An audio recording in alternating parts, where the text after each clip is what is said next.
my name is Mutoma, so welcome back to my channel. If you're new to this channel, please hit that subscribe button, and if you are a returning subscriber, baby, welcome. So today, guys, today's video is an exclusive, okay? We are interviewing an author, an amazing human being, but I want her to introduce herself to you guys. So please don't forget to hit that like button, subscribe, comment down below if you have any questions for us. And without any further ado, let's get into the video.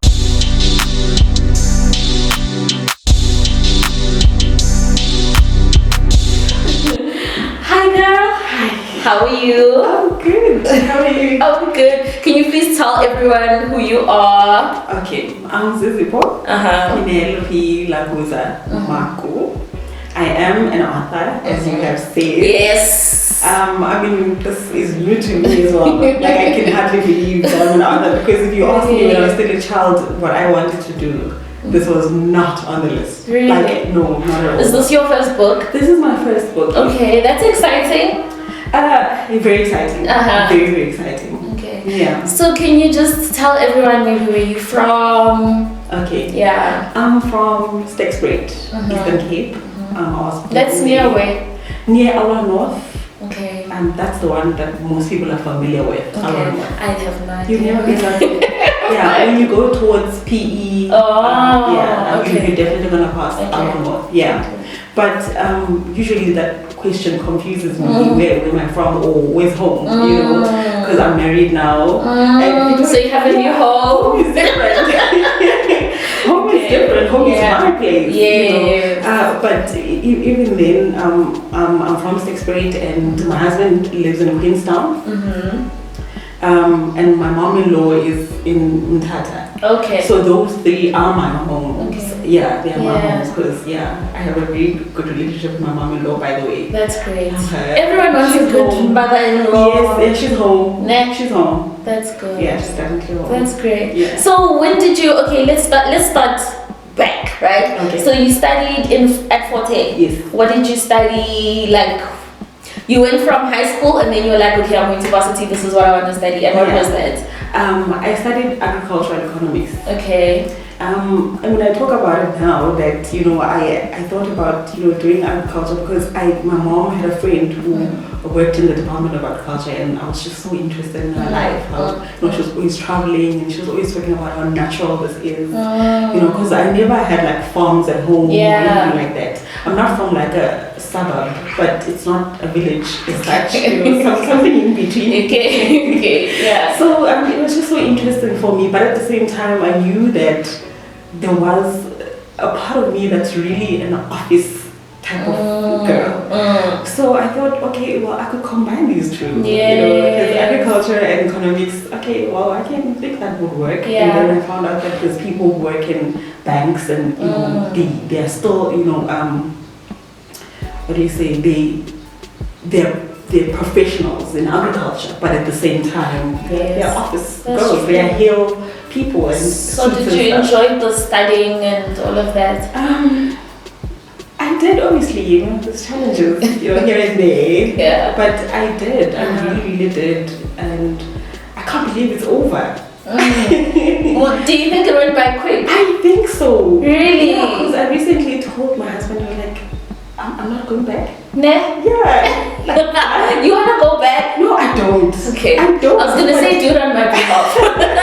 Give the qualification on my behalf, please. I don't wanna go back, but I don't know. I don't know if it's even normal to think like that, because I think I've spent like many years after, because I graduated in 2018, and after that I've been like, when I see my friends again, and I realized the people that were my friends there, I might never see them again. That's true. I mean, we still keep in touch, but it's over. So how did you move from that side of the country to the side of the country? Okay. Home, where I grew up, is more like this side of the country. Okay. And I went to Boshwa High School, which is in the Free State. Okay.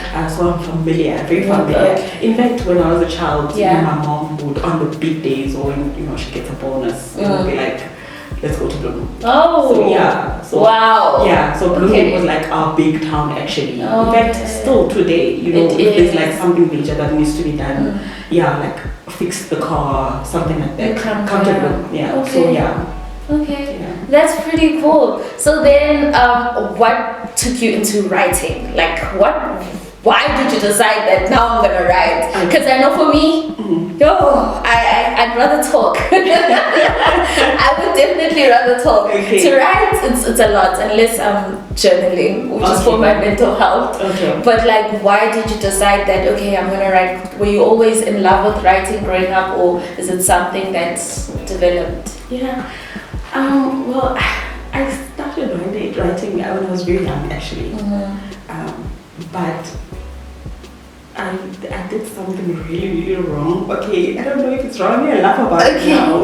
But I had a boyfriend, I think in grade 7 or so, and I wrote about my experience with my boyfriend in my diary. And my mom found it. Oh my word, it went south. It was bad. And I stopped, you know, because she was like, no, this can't happen. Yeah. You know? And obviously I hated myself because I thought, well, why couldn't I just shut up? Keep it to myself. Why did I have to write it down? Plus I saw on TV how other people write on their diaries, you know, on TV. It's like a movie, like their diary list. And then the parents, I guess they never look at their children's things, but I'm in a different part of the world. I feel like it's a black family thing. You can't write anything and expect to keep it to yourself. I mean, the most I've done was in grade 3. Everyone was getting Valentine's Day letters and stuff like that, love letters. So I wrote love letters to myself and pretended they were from someone else, but my mom found them and she actually thought they were from someone else. Then I got in trouble, but like, I wrote it for myself. It was self-love. So I think, in black families, when you write, those diaries are a trap. But now I think because of our experiences, things will be different for our children. Because I know my daughter, she likes to read. And she likes to write. She writes things and she writes me letters, you know. And I'm going to encourage her because now I know that I might have a writer here, but my mom didn't know that. That's true. So I stopped, you know, from that time when I wrote on that diary, I stopped writing. So when did you come back? Like, I went back it was 2019 actually, when I thought, well, you know, I have this thing that I do, you know, but I never read a book about it. I don't think there's a book out there about this. And I go to Google and I search thumb sucking, and everything that's ever written about it is stop. That's how to stop your child from sucking your thumb, 10 ways to stop your child, this and that, but all of it is just negative. Don't do it, you know. And then I thought, well, I want to tell my story, that I kind of didn't stop, and I'm not a serial killer, so I think it should be okay. And I saw my children having their own habits, and I thought they're going to be judged just like I was. So I think I want to put the message out there, but you just going to go around telling people. I want to make it official. And you make things official by writing it down. So you feel like, was this way of writing it was like your voice? Without being interrupted by anyone else, like you're able to put everything about how you feel about it and what it actually means. Not only because I'm telling someone my story and they're not necessarily interrupting me at that time, but I just want people to sit by themselves and read the book and just be quiet. That's true. Just be quiet and listen.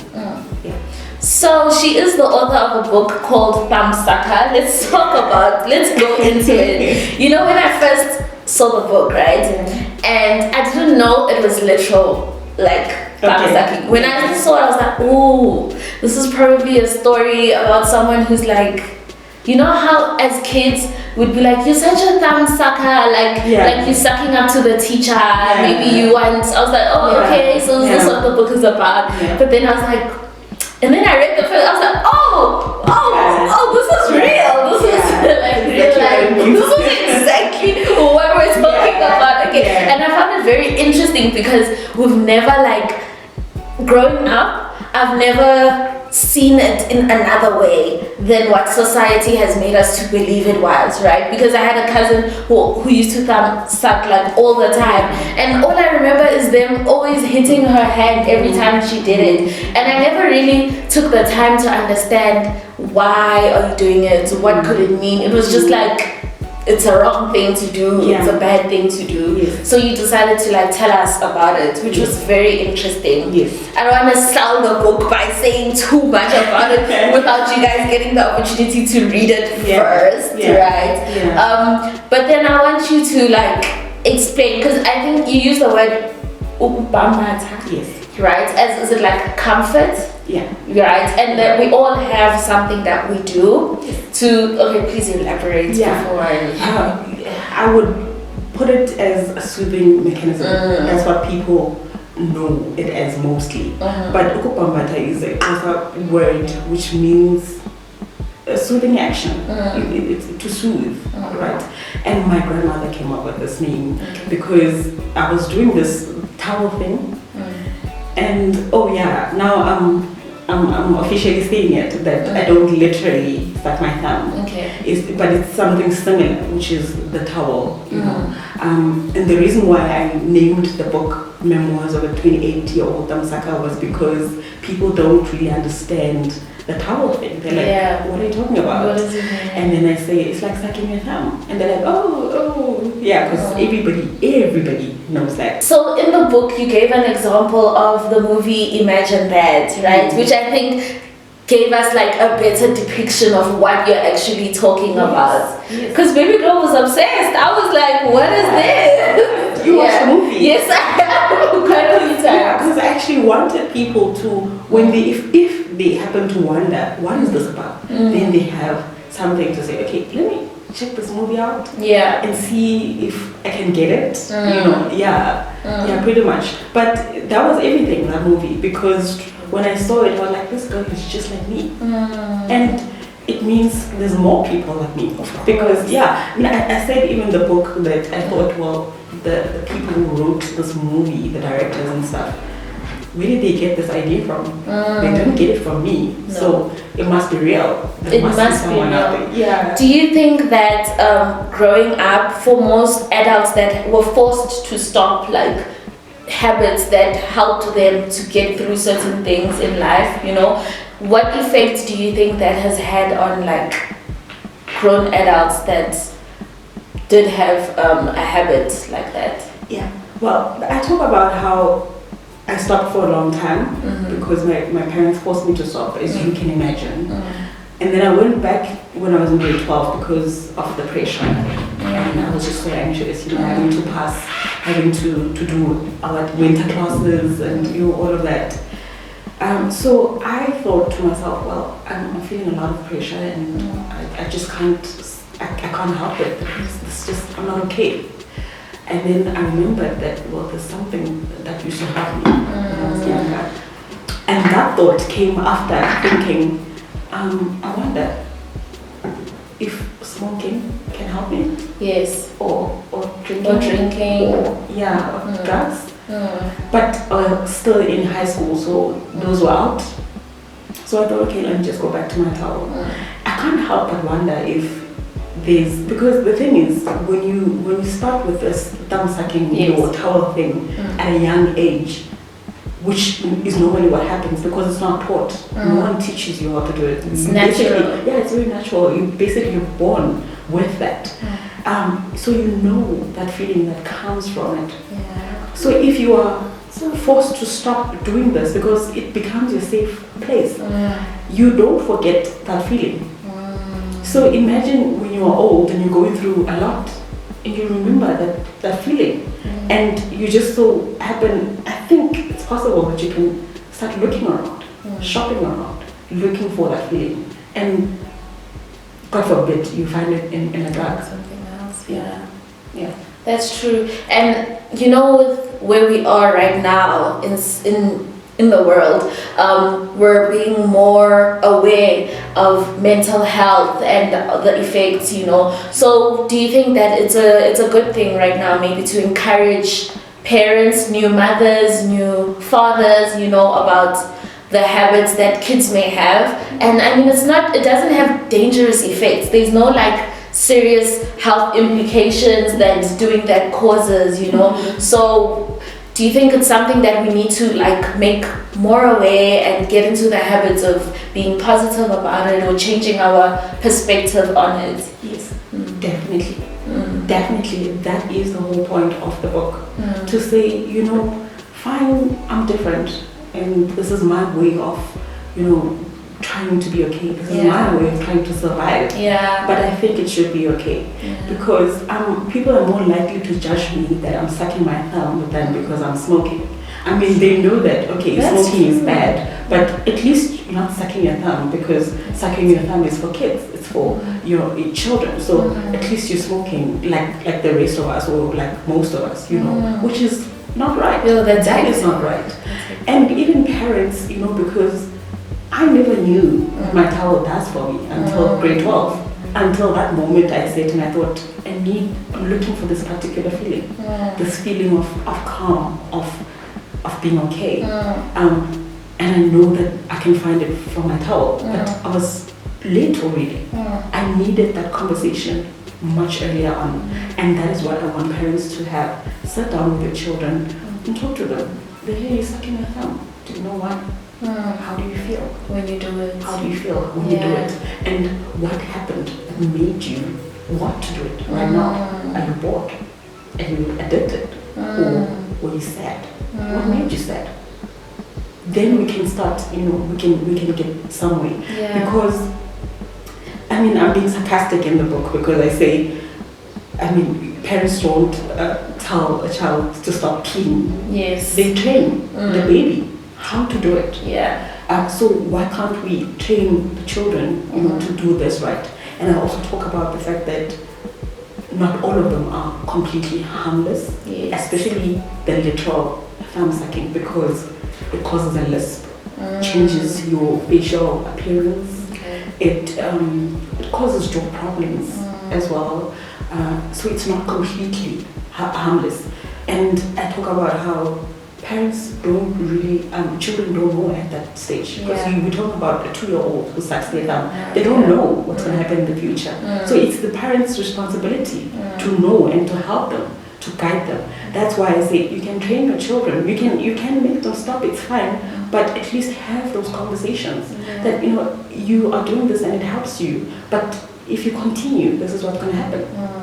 I mean, in my case, with my towel, I still think it's one of the most friendly habits, because I mean I do have a little bit, just a little bit of a lisp, because my teeth are the top teeth. I don't know what they call them. Probably there's probably like a dentist term for them, but the ones on top, they lean forward than the ones at the bottom. Because my towel, when I use my towel, it's accompanied by like a tongue movement, like. Okay. So just a little bit of a lisp, which doesn't bother me at all. I mean, I'm almost 30 now, and I'm okay. Like, and I'm not addicted, because that's another thing that I preach. I'm matured. And with training, you can teach your children that you don't do this because you're bored. You don't do this because you don't have anything else to do. You don't do this in class, because we live in a society where there's rules, there's laws, and you can't do this at work. You have to, you know, you can't do this while you're driving. You can't be driving and then you just drop, you know, everything and then put your thumb in your mouth. And I understand that. I'm a mom, I'm a wife, and I'm an employee, and I think I'm a well-functioning adult. You know? So I would never just do it. So do you think this is a conversation that needs to happen at a level where maybe parents are still pregnant, or you know those mom classes they have, and they're teaching you about what your child might do? These are conversations that need to also play a role in that, right? Yes, definitely. I think they should be part of that, because I read somewhere that children can actually start sucking their thumbs in the womb. That's how early. Because there's been doctors who say there's scans where children are recorded sucking their thumbs in the womb. That's why when people ask me, when did you start with, when did you realize you have this anxiety problem? Obviously, realizing it was much later on. Yes. But I think it might have started way earlier. I could have been born with it, And I think that's why I had to have this extra thing from other children to help me soothe myself. Because for other children, the breast is enough, or the bottle is enough. So I needed something extra to help me, because it's not like people who suck their thumbs don't get the breast, or they don't get the bottle. They do, but they need something extra from that. And there's just a lot to it. I read about some research that's been done about how independent children who suck their thumbs are, because just yesterday, I was having a conversation with a mom and a son. By the way, these are old people, they're both old. Okay. And the mom was just telling me that my son used to suck his thumb. And she said at some point he was in hospital, and she said when she went there, the babies were just crying because it was a hospital. Chances are there's something wrong, that's why they're there.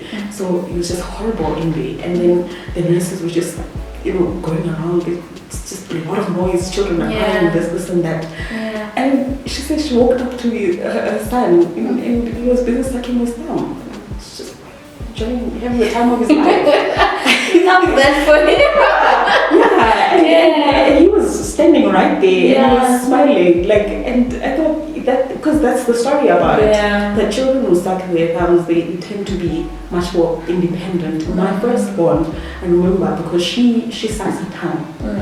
I remember at this one time that I pulled a bottle out of her mouth while she was sucking it, and you don't do that. Parents know, you don't do that, You do not do that. That is a ticking time bomb. You never pull a bottle out of somebody's mouth. I did.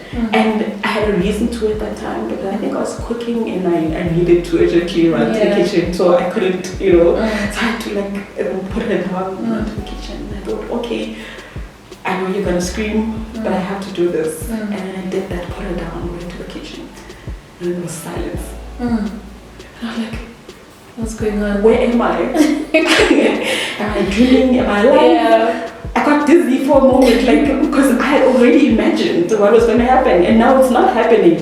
What is happening? I went to the kitchen, and I was like, no, is she alive? And then I went back to her, and I found her just chilling, sucking her tongue. And then I remember the look she gave me, I know what you did. Shame on you. But I'm not gonna scream. I'm a cool person. And I'm just gonna do my thing. And that's what I love about it. In the book, you touch on anxiety, you touch on unemployment, which we know every young person knows those issues, they are killing the youth, especially unemployment. It's something that affects almost everyone. At this point, you're lucky to if you work straight after varsity, everyone's like, how did you do that? Where? Because we all go through a crazy transition. Mostly because we already predict what kind of future we're gonna live after I get my degree. I'm gonna start working. This is the life I'm gonna live by 25. This by 20. Well, you're 30, still looking for work, right? How do you think? Going back to your habits that helped you, your soothing mechanism, how do you think that helped you through that stage of your life?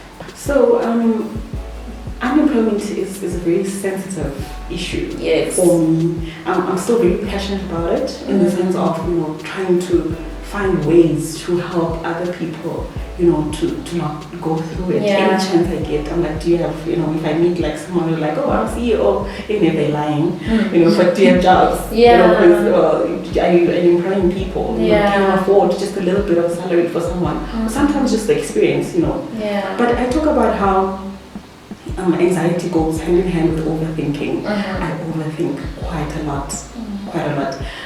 I wouldn't even say it's the worst thing, because it does help me to some extent, but I overthink a lot. And I remember when I was unemployed, I would apply for a job, and then I would look at, the location of the job, and then I would, go to Property 24, look at flats in the area. Stay here. And I don't like this one. Yeah. And it's too expensive, I'm gonna go for this one. I don't like the shower, and then I'm gonna go look at the main building or the head office, how it's gonna look, and I'm gonna wonder if is my office going to be on the 3rd floor, and I just wanted to be known by security.